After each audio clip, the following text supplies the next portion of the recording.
കനകം നന്ദുനോട് ചോദിക്കുന്നുണ്ട്. നാനിമോന് പലതവണയായിട്ട് നിന്നോട് ഇഷ്ടമുള്ളതിൽ എനിക്ക് തോന്നിയിട്ടുണ്ട്, നിന്നോട് അങ്ങനെ വല്ലതും പറഞ്ഞിട്ടുണ്ടോ എന്ന് ചോദിക്കുകയാണ്. അപ്പോഴേക്ക് നന്ദു പറയുന്നുണ്ട്, ഇല്ലമ്മ എന്നോട് ഇതുവരെ പറഞ്ഞിട്ടില്ല, പക്ഷേ എന്നെ നയനേച്ചി വിളിച്ചിരുന്നു. എനിക്ക് ആകെപ്പാടെ ഒരു ടെൻഷനും അസ്വസ്ഥതയാണെന്ന്.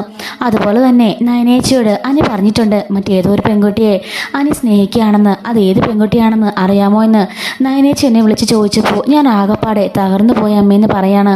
എൻ്റെ മോൾ ഒന്നുകൊണ്ട് വിഷമിക്കേണ്ട, ഇന്നേ വരെ എൻ്റെ മോൾക്ക് അങ്ങനെയൊന്നും തോന്നിയിട്ട് കൂടിയില്ല. പക്ഷേ നിൻ്റെ പ്രായം ഇപ്പോൾ അതാ. എത്രയൊക്കെ നീ ആണുങ്ങളായിട്ട് സഹകരിച്ച് നടന്നാൽ പോലും നിൻ്റെ ഉള്ളിലുള്ളത് ഒരു പെണ്ണിൻ്റെ മനസ്സ് തന്നെയല്ലേ, അതെനിക്ക് മനസ്സിലാക്കാൻ സാധിക്കും.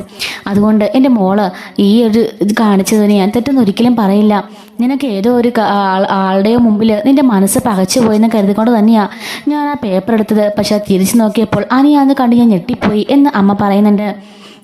അപ്പോഴേക്കും നന്ദു പറയാണ്, അങ്ങനെയൊന്നും ഞാൻ വിചാരിച്ചിട്ടല്ലമ്മേ, എന്നോട് ക്ഷമിക്ക്, അറിയാതെ മനസ്സിൽ കയറിപ്പോയെന്ന് പറയുമ്പം എൻ്റെ മോൾ ഒന്നും ഓർത്ത് വിഷമിക്കേണ്ട, ഒരിക്കലും എൻ്റെ മോൾ അതിനെക്കുറിച്ച് ഓർത്ത് ബുദ്ധിമുട്ടരുത് എന്ന് പറയുന്നുണ്ട്. ഇല്ലമ്മേ, ഒരിക്കലും ഞാൻ അങ്ങനെയൊന്നും ചെയ്യില്ല. ഇനി അനിയുടെ കല്യാണത്തിന് ഒരു കുഴപ്പം ഞാൻ ഉണ്ടാക്കാനും പോകുന്നില്ല, ആ കല്യാണത്തിന് പോലും ഞാൻ പങ്കെടുക്കില്ല എന്ന് പറയുമ്പം ഗോവിന്ദൻ പറയാണ്, അത് തന്നെയാണ് മോളെ നല്ലത്. കാരണം മോൾ ആ കല്യാണത്തിൽ പങ്കെടുത്താൽ മോൾക്കത് താങ്ങാനാവുന്നതിലും അപ്പുറമായിരിക്കും. ആ കാഴ്ചയൊക്കെ കാണുമ്പോൾ മോൾക്കത് സഹിക്കാൻ പറ്റിയെന്ന് വരില്ല. അതുകൊണ്ട് എൻ്റെ മോളത് ആ കല്യാണത്തിൽ പങ്കെടുക്കാതിരിക്കുന്നതായിരിക്കും നല്ലത് എന്ന് പറയുന്നുണ്ട്. അങ്ങനെ ഗോവിന്ദനും കനകവും അങ്ങനെ രാത്രിയിൽ ഫുഡൊക്കെ കഴിക്കാൻ നേരവും അവൾ ഫുഡൊന്നും കഴിക്കുന്നില്ല കേട്ടോ. അപ്പോഴേക്കും അച്ഛൻ പറയാണ്, എൻ്റെ പൊന്നു മോളല്ലേ, ആഹാരം കഴിക്കുക, അതൊക്കെ അങ്ങ് മറന്നു കളാം.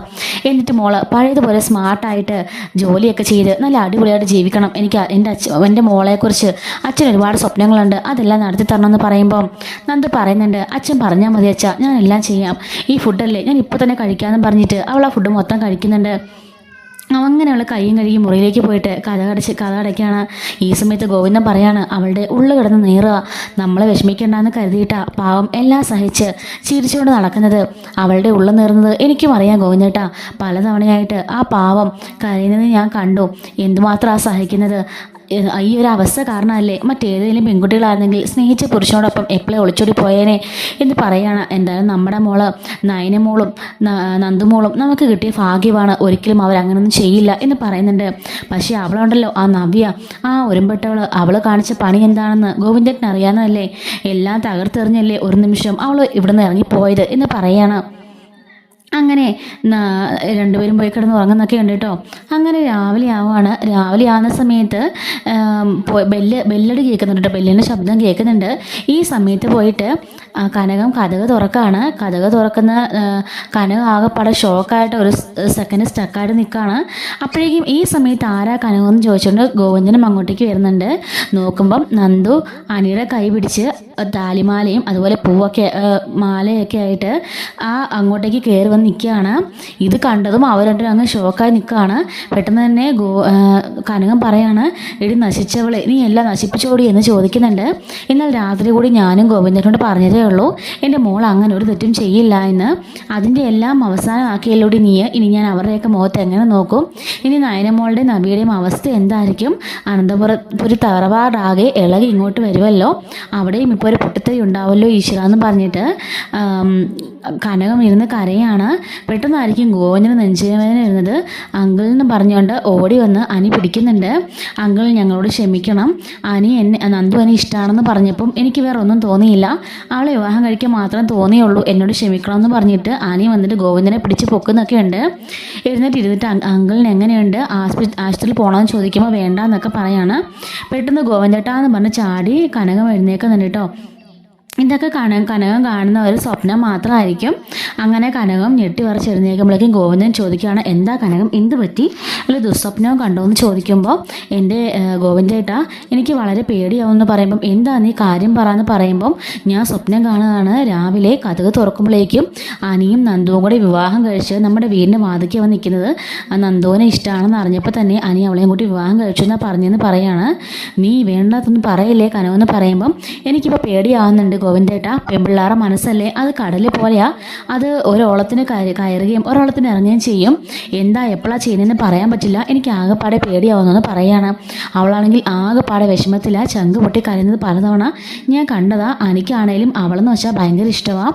അവൻ നയനയോട് പറഞ്ഞു എന്ന് ഏതോ ഒരു പെൺകുട്ടീനെ ഇഷ്ടമാണെന്ന്, ഏത് പെൺകുട്ടിയാണെന്ന് പറഞ്ഞില്ല എന്ന്, അത് ആരാണെന്ന് അറിയുമോ എന്ന് വിളിച്ച് നയനമോള് നന്ദനോട് ചോദിച്ചു ഗോവിന്ദേട്ടാന്ന് പറഞ്ഞിട്ട് ഇരുന്ന് കരയാണ്.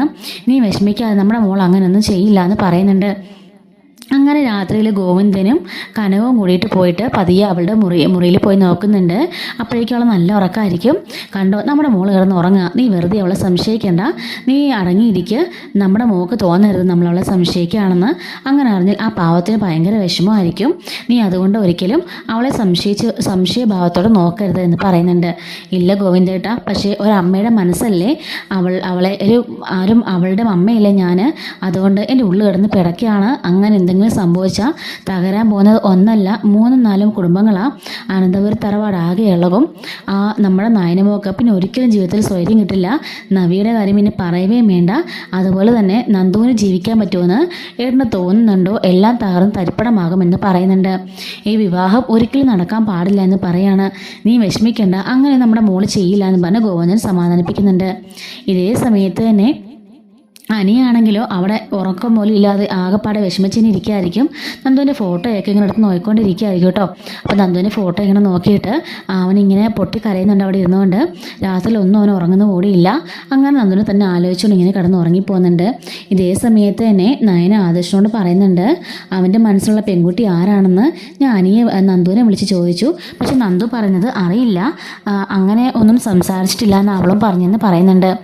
ആദർശ് പറയാണ്, ഇനി അതിനെക്കുറിച്ച് വീട്ടിലിടന്ന് അന്വേഷിക്കാൻ നിൽക്കേണ്ട, വെറുതെ അതിൻ്റെ പുലിവാല് പിടിച്ച് പോകാനും നിൽക്കേണ്ട എന്ന് പറയാണ്.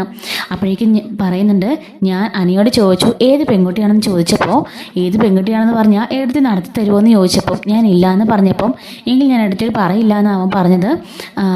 എനിക്ക് ആ പെൺകുട്ടി ഇല്ല, മറക്കാൻ പറ്റുന്നില്ല, ആ പെൺകുട്ടി ഉറപ്പായിട്ടും വിഷമമാവുമെന്ന് അവൻ പറഞ്ഞത്, ആരാണെന്ന് അറിയില്ല എന്ന് പറയുന്നുണ്ട്.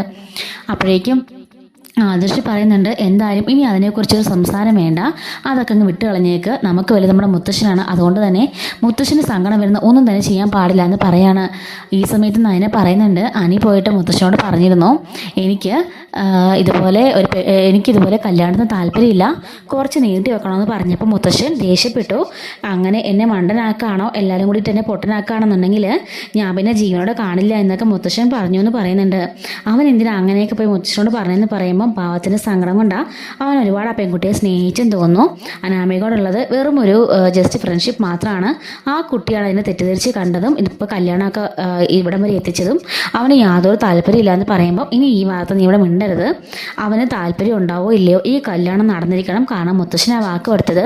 അവൻ അങ്ങനെ ഒരു പ്രണയം ഉണ്ടായിരുന്നെങ്കിൽ അവന് നേരത്തെ തന്നെ പറയാമായിരുന്നല്ലോ, അനാമികയുടെ വീട്ടിലേക്ക് പോവാണെന്ന് അവനോട് പറഞ്ഞതല്ലേ, അങ്ങനെയെങ്കിൽ അവനൊരു വാക്കെങ്കിലും പറയുകയാണെങ്കിൽ ഈ കല്യാണം നടക്കാമായിരുന്നോ എന്നൊക്കെ ആദർശം ചോദിക്കുന്നുണ്ട് കേട്ടോ. അപ്പോൾ എല്ലാ ദിവസവും നമ്മുടെ ചാനലിൽ റിവ്യൂസും ഡെയിലി റിവ്യൂസും അപ്ലോഡിങ്സ് ഒക്കെ ഉണ്ടായിരിക്കും, അപ്കമിങ് റിവ്യൂസും ഉണ്ടായിരിക്കും കേട്ടോ. മിസ്സാവാതിരിക്കാനായിട്ട് ചാനൽ സബ്സ്ക്രൈബ് ചെയ്ത് സപ്പോർട്ട് ചെയ്യണേ. Thanks for watching.